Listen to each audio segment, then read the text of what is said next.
Kita bersyukur kepada Allah atas segala nikmat yang diberikan pada kita semua. Pada subuh ini kita dikumpulkan di tempat yang mulia dalam kegiatan yang mulia. Mudah-mudahan kita semua dimuliakan oleh Allah Subhanahu wa taala, diampunkan segala hajat kita, dikabulkan segala hajat kita, diampunkan segala dosa kita, dan kita menjadi orang-orang yang diridhai oleh Allah Subhanahu wa taala. Salawat serta salam tak pernah lupa selalu kita aturkan kepada junjungan kita Nabi besar Nabi Muhammad sallallahu alaihi wasallam. Bapak Ibu jamaah yang dirahmati Allah, kita sudah masuk di menit-menit terakhir daripada bulan suci Ramadan yang tentu banyak kekurangan dalam pelaksanaan ibadah kita di Ramadan kali ini. Maka besar harapan kita, mudah-mudahan yang kurang itu dari sekian amal yang kita kerjakan tetap diterima oleh Allah Subhanahu wa taala. Nampak asar bekasnya, kebaikan, keberkahannya itu di dalam kehidupan kita di dunia dan di akhirat. Dan mudah-mudahan kita semua panjang umur, sehat badan, bertemu lagi dengan Ramadan yang akan datang.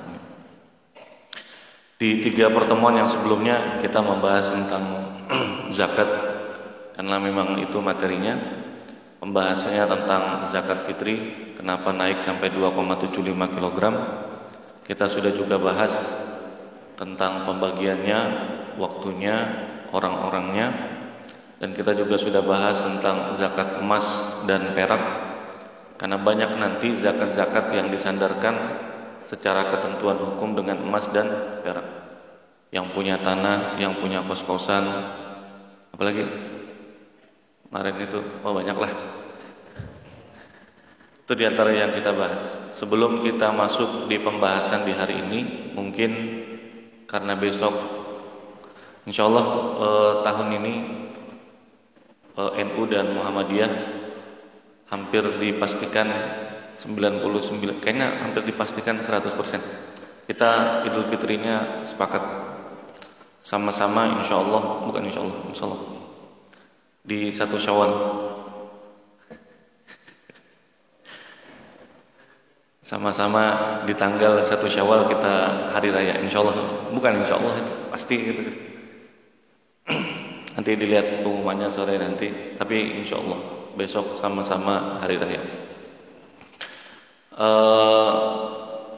Maka pembahasan kita mungkin akan lebih membahas tentang fikih di hari raya, apa dan bagaimana.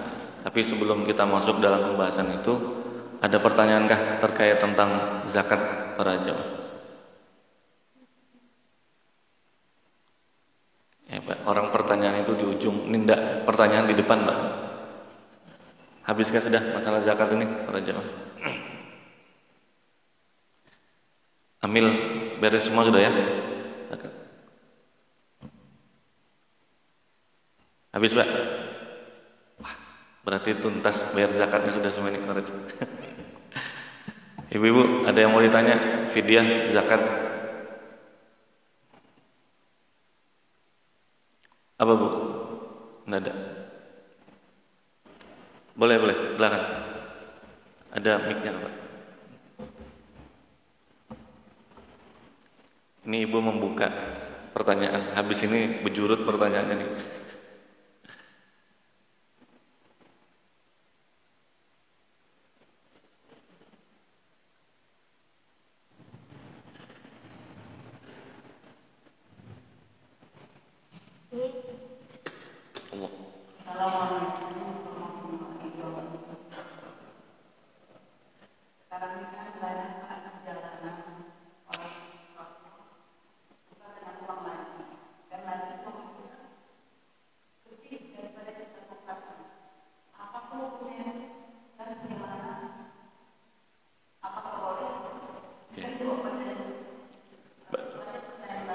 Baik. Masalah tukar duit di jalan ya, Bu. Sebelum saya jawab, Ibu sudah nukar duit belum? Oh, belum. Oke. Memang menjadi suatu hal yang menarik di hari raya itu, orang kita itu salah satu adat yang baguslah, karena dia bersedekah, memberikan sedikit dari yang dia punya kepada anak-anak itu, dan biasanya uangnya uang baru. Anak-anak itu dikasih 100.000 tidak mau dia kalau uangnya lecek kayak. Tapi kalau uangnya baru biar 100.000 mau dia. Sama aja jualan. Apa hukumnya tukar duit? Tukar duit itu misalnya 100.000 ditukar dengan 5.000 kamu, misalnya 5.000 ya. Maka nanti dari 100.000 itu yang akan dia terima cuma 95.000. Baik.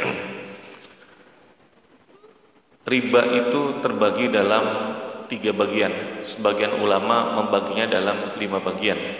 Salah satu bagian daripada riba itu adalah riba al-fadl. Fadl itu artinya kelebihan, fadlun, kelebihan.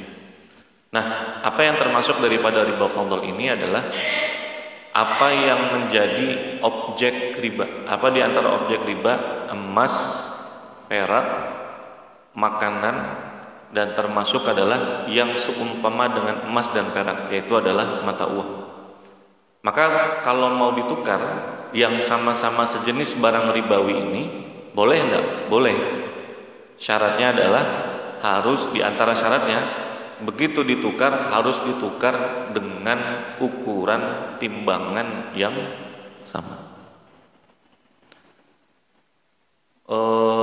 Hutang 100.000, nanti bayarnya 120.000. Itu riba enggak? Riba, karena tidak seimbang. Ada kelebihan. Itu masalah hutang piutang. Nah, termasuk dalam riba fadl, kasus kontemporer-nya adalah menukar uang 100.000 tuh ditukar dengan uang baru, padahal bedanya cuma uang baru, yang satunya uang lama. Tapi qimahnya, nilainya beda enggak? Beda. Apakah itu termasuk riba? Jawabannya ya. Ibu, belum selesai Bu, belum selesai. Jawabannya itu termasuk riba. Jadi kalau mau bagaimana? Ada caranya supaya jangan riba. Kalau caranya seperti tadi, riba caranya. Ini 100.000. Ulun sebagai yang punya uang baru ditukar 95.000 jadilah. Nah, 90.000. Sini 100.000. Itu apa hukumnya? Riba namanya. Bagaimana supaya jangan riba? Ada caranya. Caranya ada 2. Cara yang pertama, 1. Pak, misalnya Pian, Bu, mau tukar uang berapa? 100.000. Mohon maaf Bu, Pian tukar uangnya 95.000 aja. Bisa dipahami ya Pak? Nah, ulun ada uang baru 95.000, sini uang Pian 95.000. Dan asal Pian tahu, ulun ini ke bank capek nih, ngantri panas. Tolong ulun diupah ini, upahnya 5.000. Jadi tukar duitnya berapa tadi? 95 ditukar dengan 95. Cuma minta upah. Pian sepakatlah dengan upahnya ini. Sepakat dengan upahnya 5.000. Ya sudah. Ini 95, ini 95. Sudah selesai. Ini upah gasan Pian lah. Pian sudah membantu. Beres. Oke, itu 1. Atau cara yang kedua, 100.000 tukar 100.000. 100.000 ditukar 100.000. Kalau tadi kan hasilnya berarti duit barunya itu cuma 95.000. Oh ini enggak, 100.000 tukar juga 100.000, hasilnya juga 100.000. Cuma habis itu bilang, dan mohon maaf Bu, sebelum ini ditukar Pian 100.000, ulun tukarkan 100.000. Tapi sama, tolong ulun diupah. Upah paling rendah 5.000. Ke atasnya terserah Pian berapa. Nah, itu. Bisa dipahami Bu?